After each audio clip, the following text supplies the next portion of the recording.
are not ready, cause I got jelly like Beyonce's pot belly. This is destined.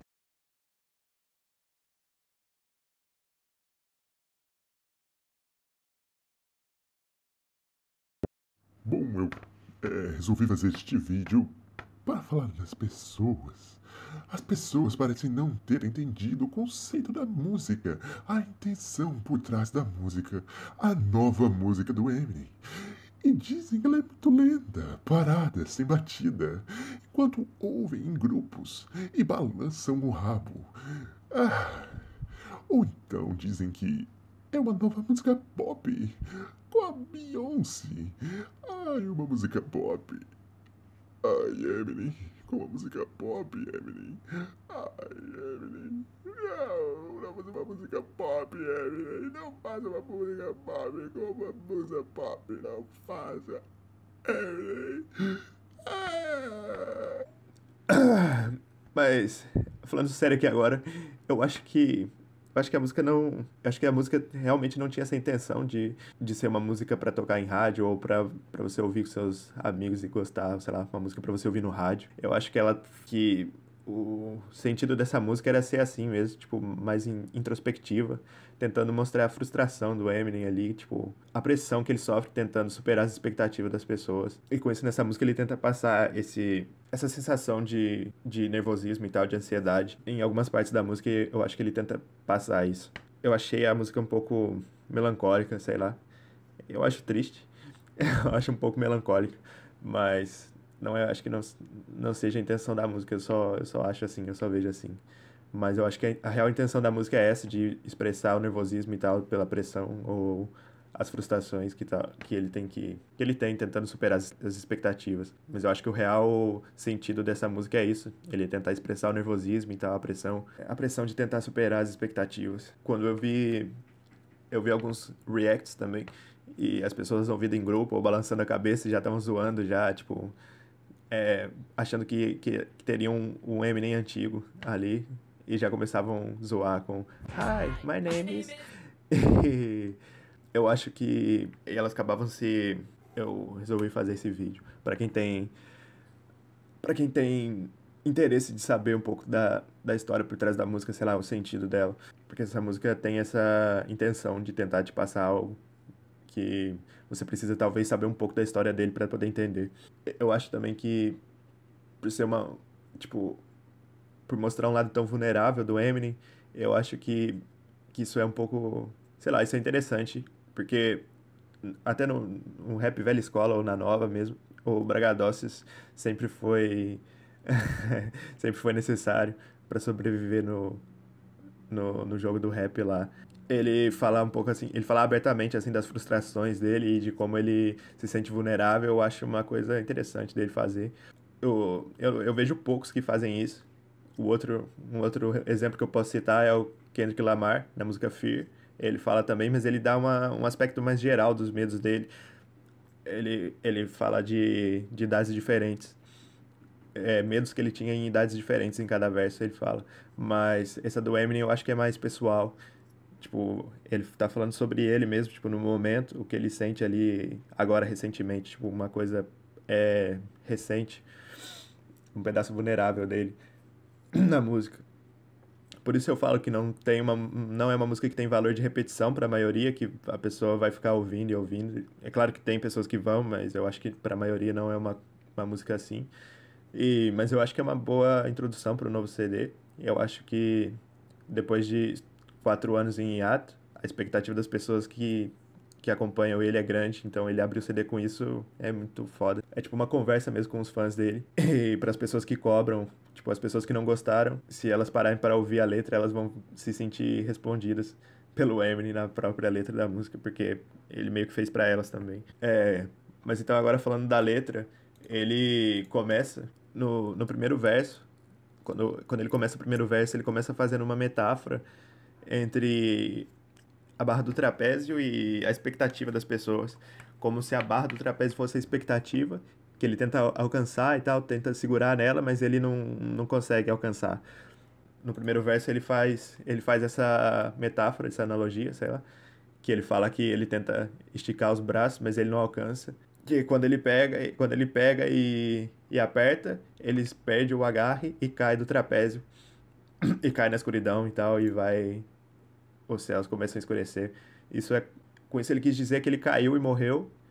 Ou pelo outro lado da metáfora, ele quer dizer que ele tentou superar as expectativas, mas não foi capaz e não conseguiu. Ele usa isso, uma metáfora, falando uma história onde ele realmente morre, tentando alcançar a barra, que seria a expectativa. Isso é como se fosse um filme na cabeça que passa na cabeça das pessoas pessimistas quando ela pensa em fazer algo.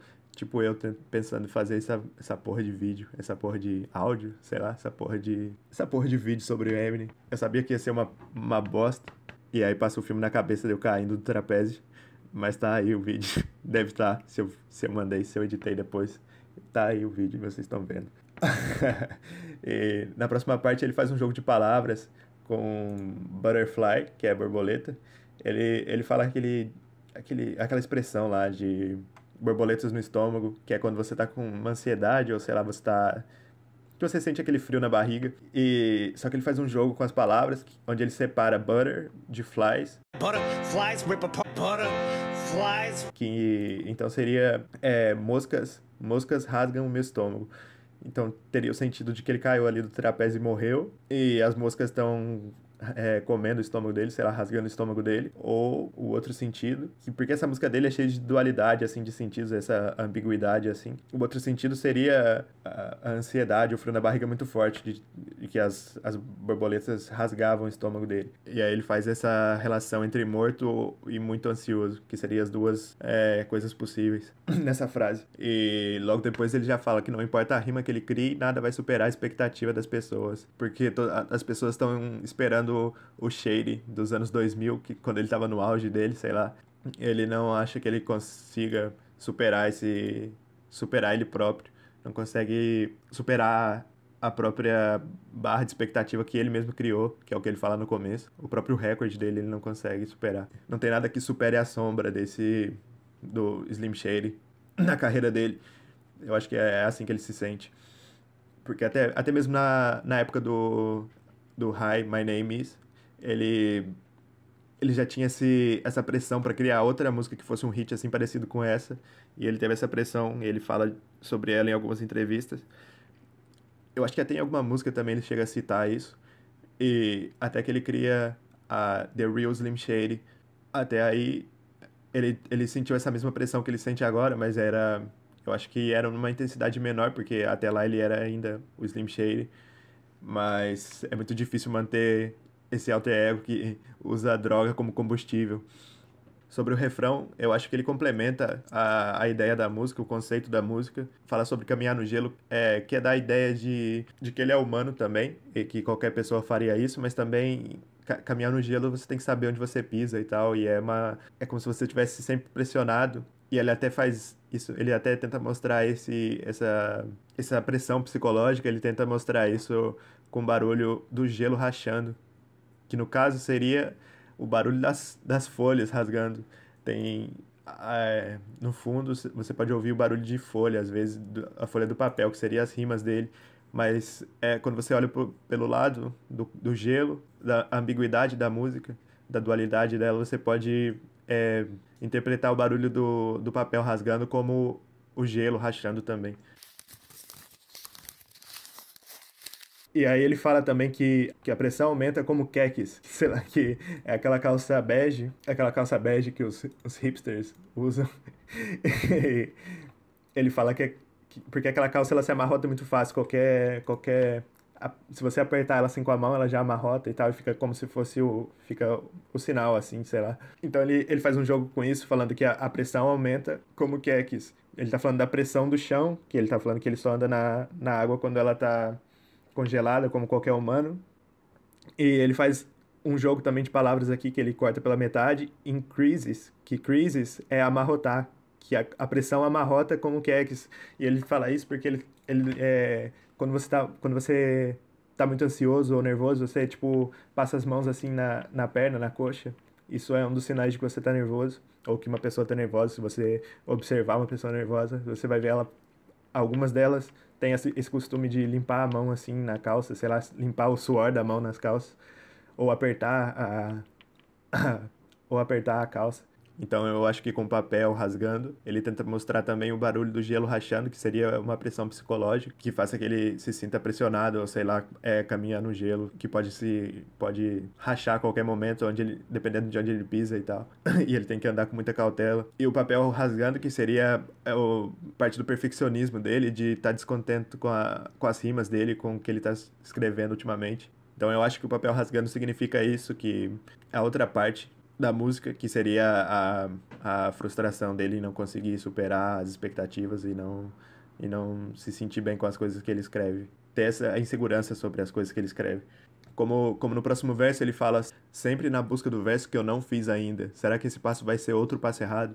Eu acho que ele fala isso porque ele sente medo de manchar o legado dele, manchar a carreira que ele construiu, sei lá, durante o tempo, sendo tão famoso e tal. Ele tem medo de manchar isso lançando CDs com críticas ruins que as pessoas não gostem, que ele pareça um artista em decadência, sei lá, que tá perdendo a fama. Eu acho que esse é o medo que ele tenta passar aí. Uma analogia que eu tenho para tentar explicar isso é, se você desenha, você vai entender fácil, eu acho. Quando você faz um desenho, você faz o contorno dele, a linha, o traço, sei lá. E você gosta muito dele, do desenho, você resolve adicionar alguns detalhes a mais, como sombra, ou sei lá, resolve pintar o desenho e ele fica uma merda, fica muito ruim, fica escroto. Você perde o desenho porque você tentou complementar mais coisas. Então eu acho que isso é parecido com o medo que ele tenta passar aí nessa música. Ele fez também uma entrevista num podcast, saiu junto com a música, e ele fala uma analogia parecida, que ele fala sobre a tela branca, que a carreira dele era como uma tela branca. E no começo ele tinha todo o espaço e tal, era mais fácil ele criar coisas, e hoje em dia ele tá um pouco sem opções, como se ele tivesse preenchido todo o espaço da tela e não tivesse muito lugar para complementar com muitas coisas. Nesse mesmo podcast, o produtor dele fala que o Eminem tá um pouco frustrado com o rap atual, porque as pessoas parecem que não se importam com a letra. E o Eminem é considerado por muitos como um dos melhores lyricistas. Então ele não vê lugar pra ele não... Nesse rap atual, ele não vê muito lugar pra ele. Porque as pessoas não se importam muito com isso, elas só se importam com como a música soa, a vibe que ela passa, a melodia. Tipo, a parte superficial da música mesmo, pra você ouvir como um plano de fundo de alguma outra atividade que você tá fazendo, como, sei lá, mexer na internet e tal, ou correr na rua, sei lá, fazer academia. As pessoas geralmente usam a música como uma tarefa, como uma coisa assim de plano de fundo para atividade principal que elas estão fazendo. Eu acho que esse é um dos motivos das pessoas não terem gostado tanto dessa música, porque ela tem uma letra meio profunda, como se ele estivesse cantando um pedaço dele ali, a realidade dele, para os fãs ou para qualquer pessoa que consiga interpretar assim com mais facilidade a letra da música, sem que tenha esse costume de parar para ouvir uma música sem necessidade de dançar ou sei lá, fazer outra coisa. E usando essa mesma analogia dele que ele falou sobre a tela branca, eu acho que ele sempre se pintou nas músicas dele, tipo, tudo descreve ele, descreve uma parte dele mesmo, tipo uma coisa empírica, sei lá.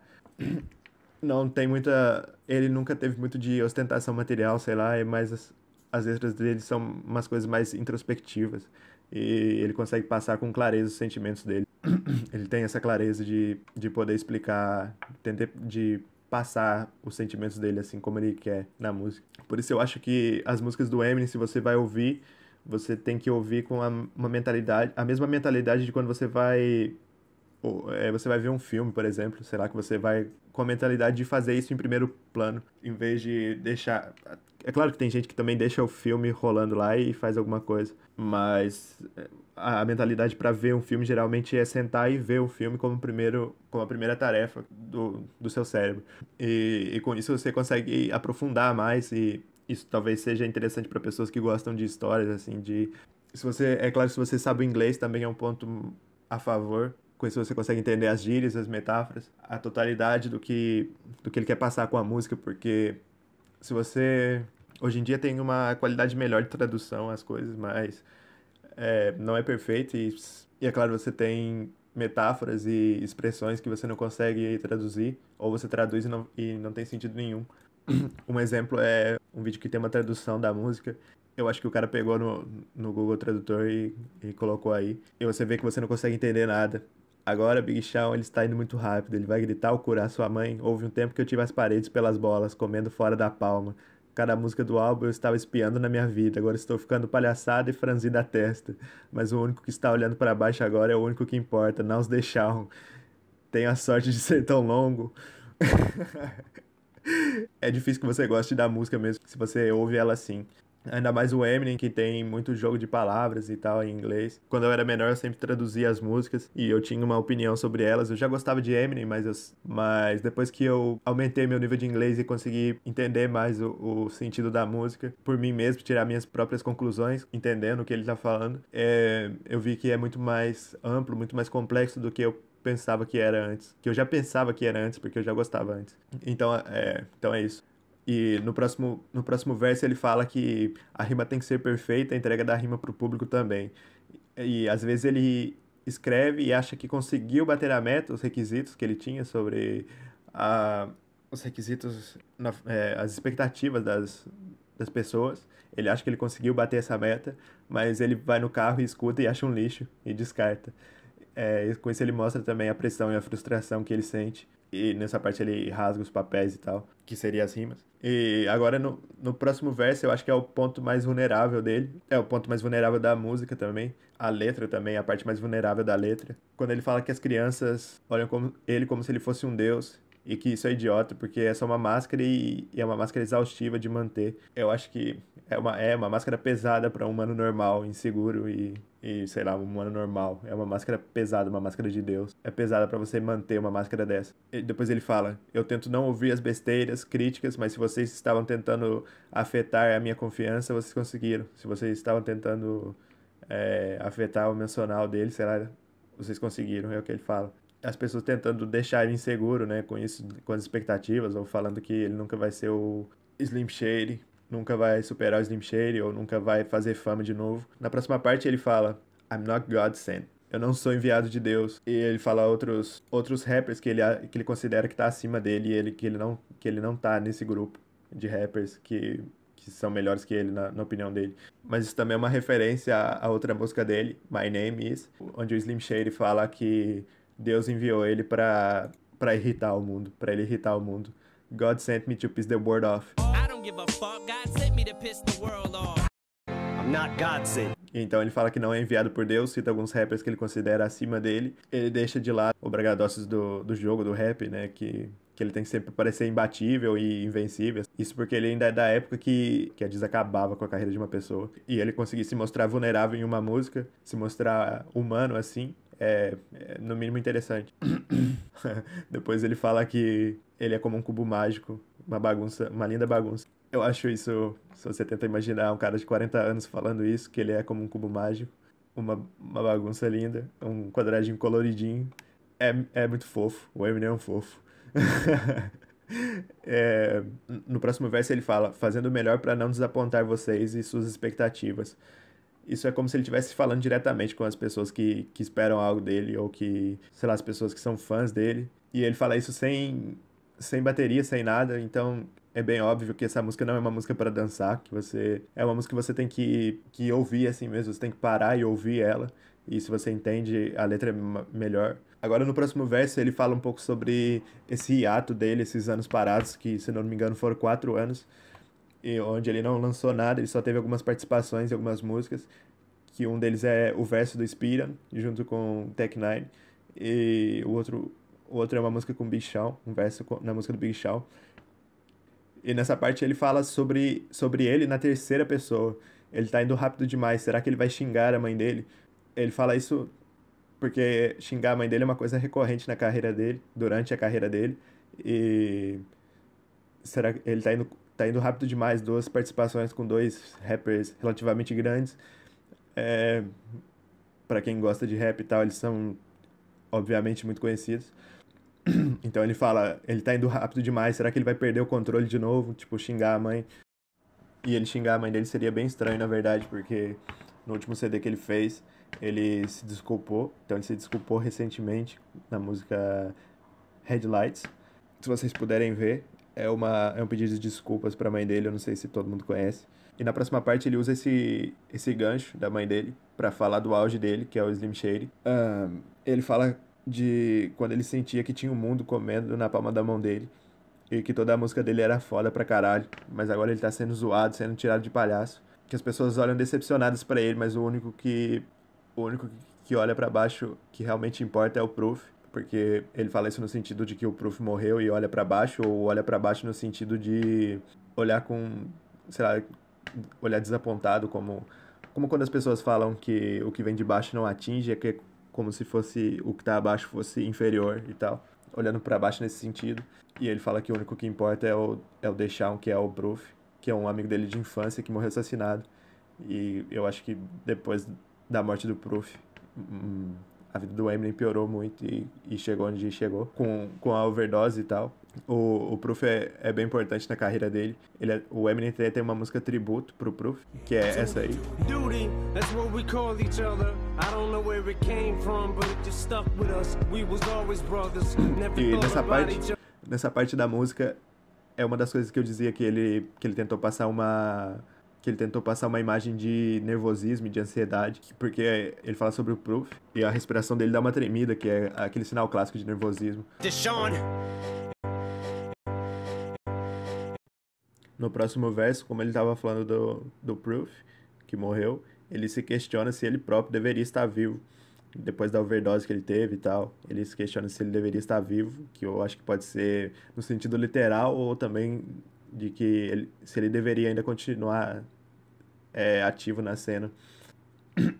E no outro verso aqui, na outra parte, ele fala sobre a casa dele, que ia ser comprada por uma mulher e ser transformada em um museu, mas ela foi queimada e só sobrou grama.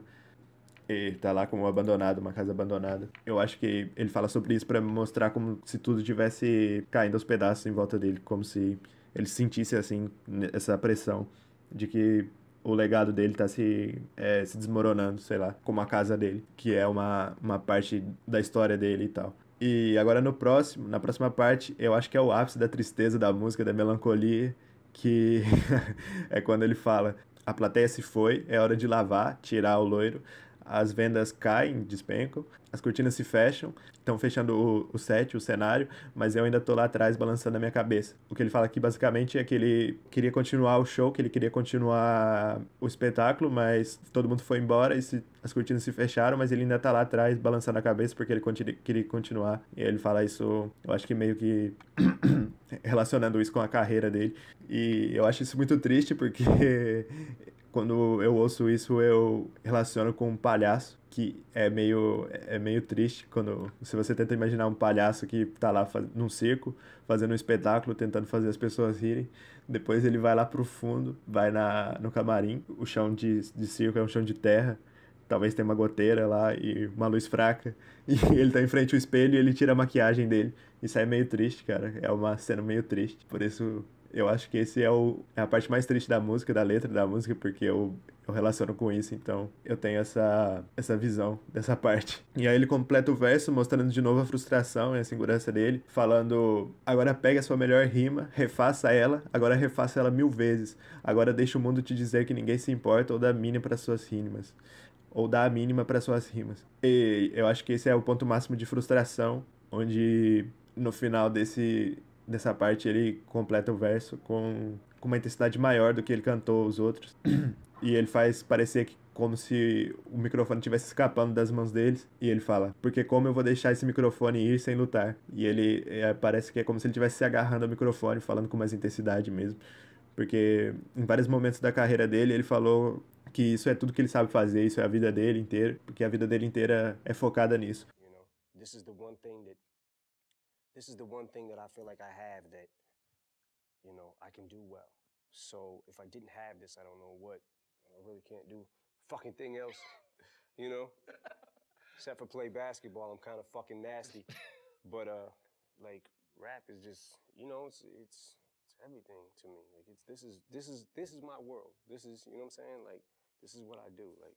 Com isso a gente acaba aqui, isso seria o final. Eu acho que eu não consegui passar muito bem o que eu queria passar, a ideia que eu queria passar, ou explicar tudo que eu queria explicar, sei lá, com clareza, mas o Ronald Hills fez também um vídeo e eu acho difícil que alguém me conheça e não conheça o Ronald Hills, mas o vídeo dele é uma boa fonte para complementar o que eu falei aqui. Ele fala de outras partes também, ele fala de outras coisas. Mas eu não esqueci da parte que a maioria gostou, que foi o final, onde ele ergue a cabeça depois de tanta insegurança, depois de tanta frustração. Ele ergue a cabeça e manda o bragradossos que todo mundo gosta. E ele fala que ele é só um homem, mas quando ele tá com o microfone, ele é como Deus. E essa parte é uma referência para o Stem, que é uma música dele, que é um personagem também. Ele meio que responde, ou meio que faz uma referência pro Stem, porque o Stem, em certa parte da música, ele fala, see, I'm just like you in a way. Eu sou parecido com você de certa maneira. E, então, a parte que seria como uma resposta aqui é a parte que ele fala, eu e você não somos parecidos. E aí ele fala, Bitch, I wrote Stan!